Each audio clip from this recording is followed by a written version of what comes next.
ஒரு பள்ளியில் கணிதம், இயற்பியல் மற்றும் உயிரியல் ஆகிய பாடங்களுக்கான இடங்கள் 5:7:8 என்ற விகிதத்தில் உள்ளன. இந்த இடங்களை முறையே 40%, 50%, 75% உயர்த்துவதற்கான நெறிமுறை பெறப்பட்டுள்ளது எனில், உயர்த்தப்படும் இடங்களின் விகிதம் என்னவாக இருக்கும் அப்படின்னு சொல்லி கேட்டிருக்காங்க. அப்போ என்ன பண்ணலாம் அப்படின்னா, நம்ம 5:7:8 500, 700, 800 அப்படின்னு வச்சுக்கலாம்.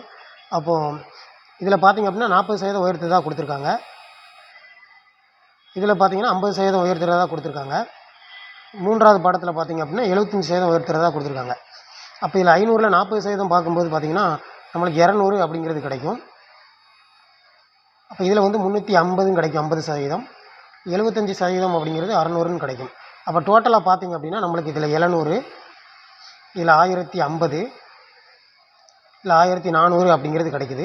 இதோட ரேஷியோ பார்த்தாலே ஆன்சர் கிடச்சிரும். அப்போ என்ன பண்ணலாம் அப்படின்னா, நம்ம 350 வச்சு அடிச்சிடலாம். 2 350 700, 3 350 1050, 4 350 1400. அப்போ ஆன்சர் என்ன வரும் அப்படின்னா 2:3:4 அப்படிங்கிறது நமக்கு ஆன்சராக இருக்கும்.